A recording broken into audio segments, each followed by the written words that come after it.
Hello there, men, and welcome to the Masculinism Movement channel, a place for men to be men and talk about masculinity and men's issues. I'm your host, Brian Crawl, and today I'm going to be teaching you all about gaslighting, a very dark psychological manipulation tactic. But first, could you hit that like button for me, because I have been shadow banned on YouTube, so that would really help.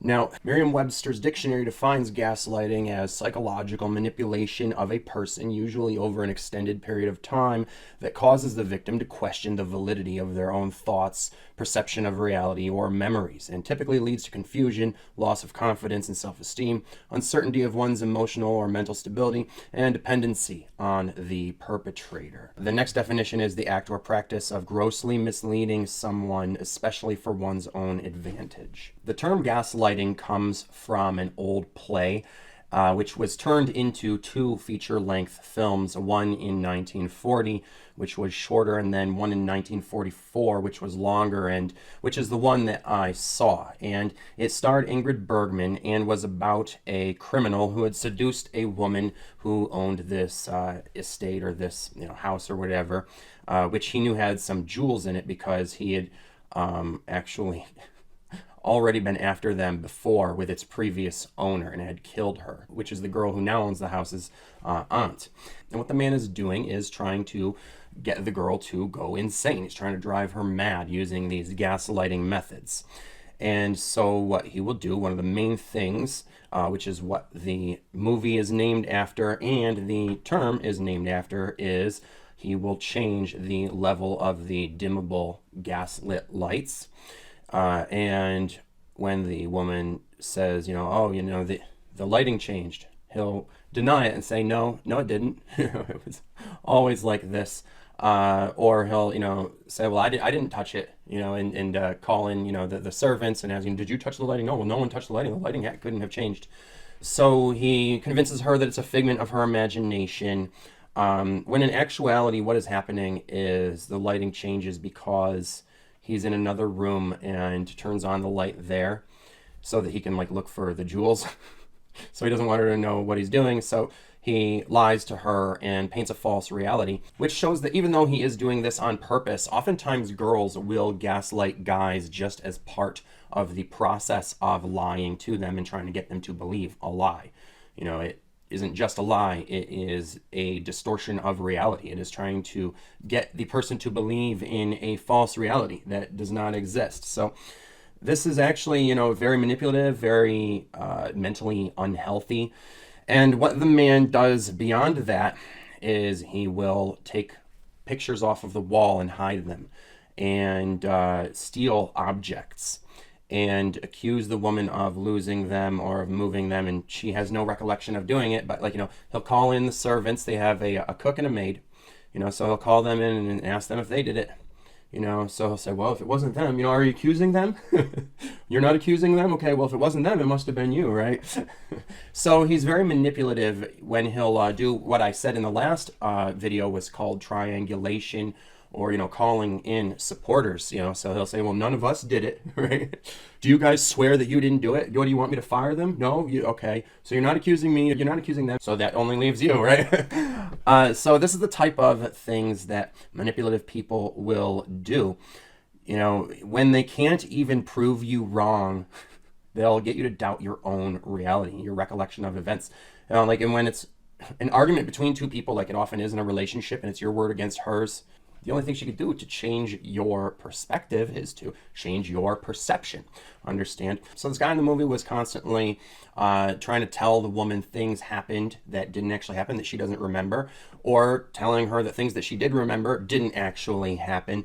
One time she found a note of his that he had written to the previous owner of the house, her aunt, under a different name, because the guy's a con artist, and so he changed identities after he killed his first victim and moved on. She found this note, and he grabbed it away from her. This was towards the beginning of the film, and then later in the film, he told her that didn't happen. She's like, I remember reading the note. And he's like, yeah, and I remember looking at you, who was standing there holding nothing and pretending to read, right? Like you were just in some sort of a daze, some sort of a stupor. So he, in so many different ways, tries to get her to doubt her memory, her sense of reality, her sanity, and over time it works, combined with isolation and other things that aren't mentally healthy, and he basically was able to gain full control of this woman and her estate through doing that, and came very close to getting her committed, at which point her assets would become his because they were married at that point.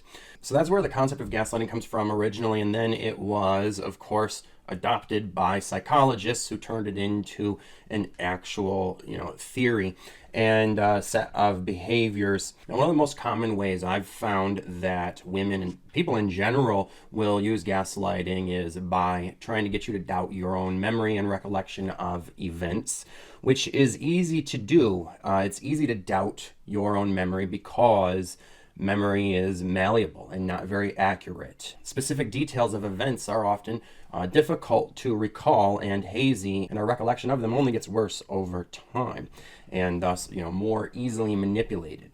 People naturally often recall things wrong. In fact, so people will often accuse you of doing so or try to get you to do so, which is not only possible but easier than you think. There's actually been studies about this where people have basically been fed information that becomes their memory. So it is actually easier to feed people false information and create false memories than you may think. And gaslighting can also be something that someone does to make you doubt the validity of your ideas, but which does so in a way that makes you question your own internal reality and, your grasp on reality and maybe even your sanity, which is what makes it so manipulative and malevolent. Now, even though the film had some bad acting in it by today's standards, and, it is a bit over the top in many ways, gaslighting, unfortunately, is often used in relationships like it was, as I described in the film, and is often paired with mind games and other manipulation tactics for maximum levels of mind control.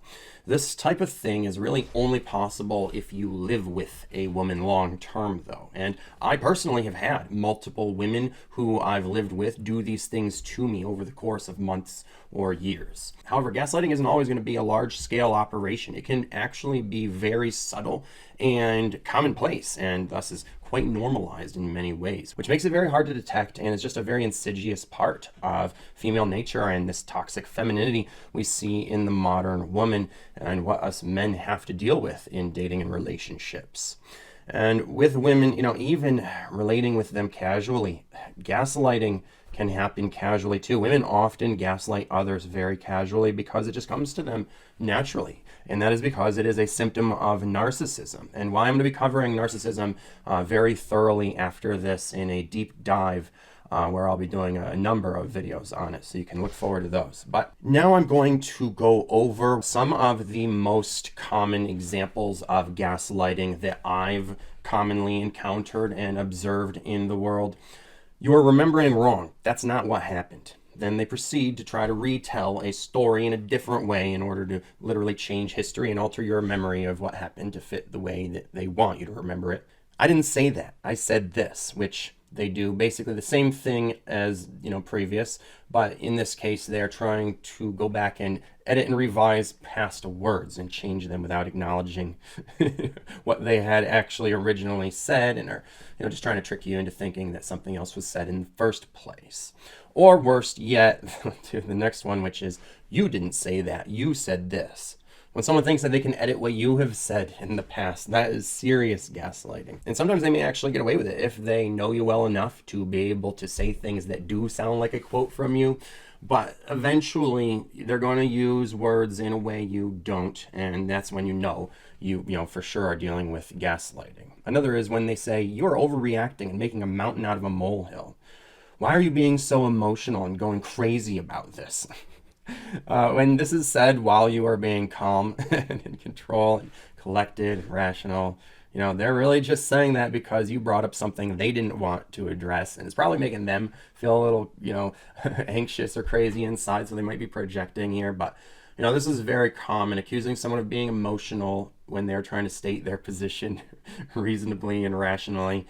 That is a gaslighting attempt to invalidate you and discredit you by attaching emotions to a statement that, wasn't being made in an emotional way. Or they could just say, you're crazy if you think that.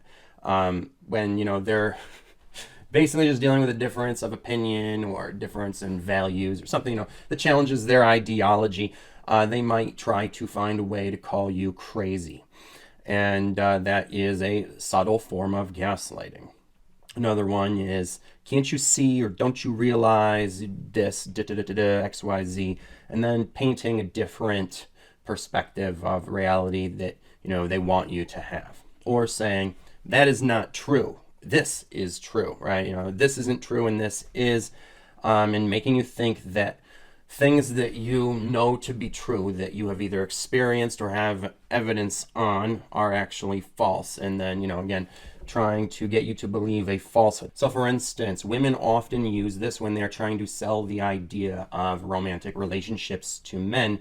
And when us MGTOWs will share our past experiences with women, and they might say something like, well, that's not true love. This is what true love is. And then they try to paint this new ideal reality for you, this sort of fantastic, romanticized version of things that is a subtle, commonplace form of gaslighting, right? Because now you doubt the validity of your own experiences in love and relationships. So you can see how there are some very common, normalized ways in which people gaslight others and get away with it because it's so subtle that, if you were to make an issue about them saying that, if they're being polite about it, you would be the one to come off as rude, right? And they're oftentimes trying to trigger you when they do this in order to, get you into an emotionally reactive place. So the last thing you want to do is seem emotionally reactive, and it's hard for you not to point out they're gaslighting what they're doing without them doing more of it, and eventually either causing some sort of emotional reaction in you or accusing you of having one anyway, right? They could just say, oh my God, why are you going so crazy about this and accusing me? What are you so mad about? Even if you were acting completely calm.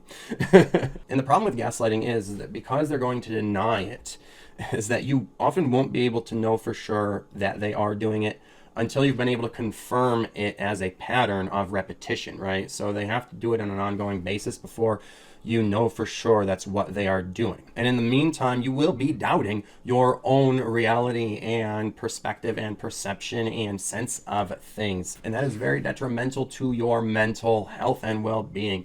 So the key is to watch out for anyone who tries to get you to doubt the following things: your memory, your perception of reality, your sanity, the validity of your ideas in a way that, does one of the aforementioned things. And to check in with ourselves and ask ourselves certain reflexive questions, such as, am I being emotional or rational? How sure am I of my memory? Could I be remembering things differently? What are the facts that I can check on here? Are there any ways of making sure of things?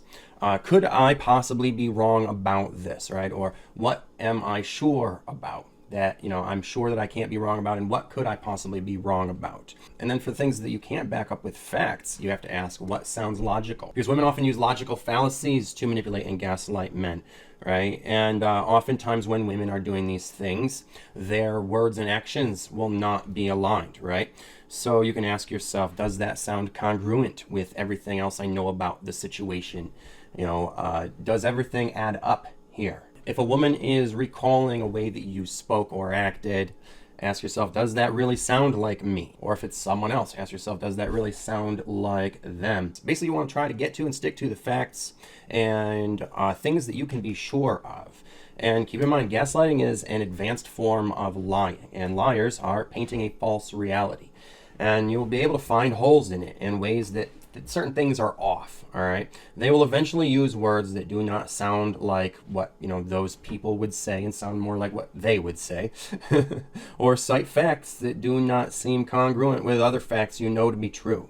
Or maybe as audacious as to accuse you of saying words that you don't even use. or trying to get you to remember something that you know did not happen. And there might even be some sort of recording that can back up the fact that it didn't happen that way. And this is one of the reasons why it's best to have your communications with women done via recording of some sort, right? In writing or, when there's microphones recording, in rooms where there are security cameras, etc. Because people who gaslight others are narcissistic, sociopathic, and even psychopathic. So they will often take risks when doing so. They are doing this to try to hijack your sense of reality and your mental health and brainwash you. This requires a very intelligent person to do so successfully. Usually this is just done by people who want to try to get their way and socially manipulate others in certain situations. And it's easy to spot and inoculate against, when it's just being done in one of the more subtle ways that I described above. But sometimes you may meet someone very cunning, someone who's more like a con artist who will try to get into your head and manipulate your own very thoughts and feelings and memory and your sense of reality and even your sense of who you are as a person using some larger scale gaslighting tactics. So you have to be very careful and watch out for that before they have done it to the extent of brainwashing you and controlling your inner world and the way in which you think about and perceive reality. Because at that point, they'll basically control your mental health and can cause you to break down and actually go insane, which is very unpleasant to say the least.